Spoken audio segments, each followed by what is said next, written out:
Hey, it's Ephruz, and welcome to my review of the 1STPLAYER FIREROSE mechanical keyboard.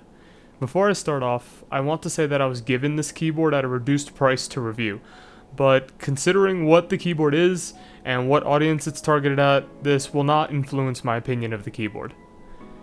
1STPLAYER is a relatively new Chinese company manufacturing peripherals that, in my opinion, aim very precisely for a certain aesthetic market while giving decent specs for the price. In terms of the FIREROSE, I would say that they give great specs for the price, which is currently $43 on Amazon, and from what I see it has never been above $45. Strange that the MSRP is listed at $70. However, the full package narrows it down in terms of the target audience, and I'll explain why. Let's start with the unboxing. From what I've seen in reviews from other 1STPLAYER products, presentation is superb, with packaging that not only looks nice, but is easy to get through, and that continues with this keyboard. The white box isn't hard to open because the cardboard isn't perforated to soft lock, a convenience many manufacturers undermine, and the cardboard box underneath is standard. Flip it open and the keyboard is in there.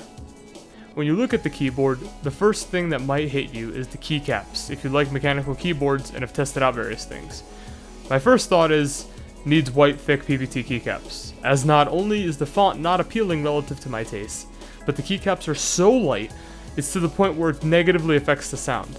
It's much higher pitched. Unfortunately, I don't have a proper PVT set right now to sound test them on, but you can figure that the sound is nicer. Also, this font seems to be a popular font on keyboards from several Chinese companies. I look up low-cost Chinese mechanical keyboards, and this font is on keycaps spanning many brands, so I assume they get them from the same OEM. Also, I imagine with the red logo, red die sub legends with white PVT keycaps and LEDs off would be a fantastic look. Underneath the keycaps are Otemu blue switches. This is something very nice to see, as Otemus don't seem to have a poor reputation, and from personal use, I quite like them, more so than Cherry MX Blues even. MX Blue switches I've used up until this point I always described as MX Reds with a click, because to me the bump was hardly noticeable. These I would describe as Cherry MX Browns with a click, as the bump is much stronger, and the sound it makes once you reach actuation, you'd definitely be inclined to think this switch has a stronger bump. Here's a sound test of the keyboard.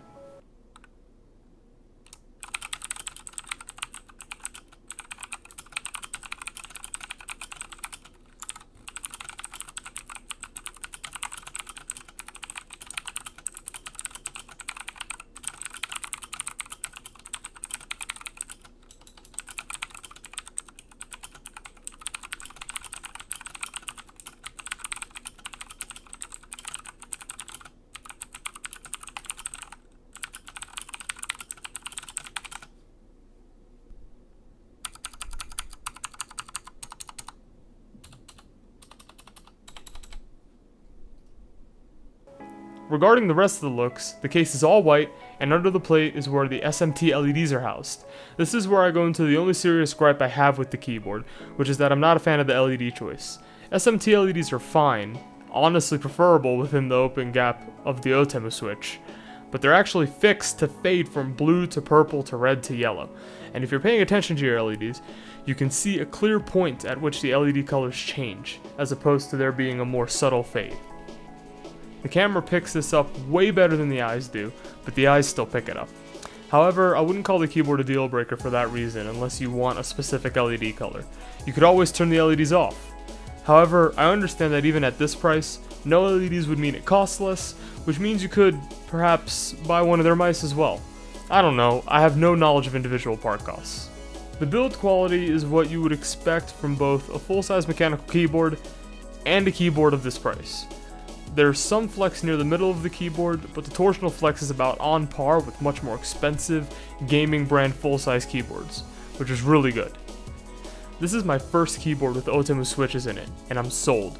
The fact that this switch is in so many very cheap mechanical keyboards makes me feel like unless you're spending less than $20 on a keyboard, there really isn't a reason not to get a mechanical keyboard unless you really need a numpad, in which case you're looking at higher prices, and you can also look at this keyboard first, as it is the cheapest white full-size mechanical keyboard I can even find in Western retail. Thanks for watching my review. Make sure to like or dislike the video depending on how you felt about it, share it if you would like me to get more exposure, and subscribe if you want to see me publish more reviews in the future. Also, follow me on various social media accounts, there will be links in the video description for that. Again, thanks for watching, and I hope to see you in the next video.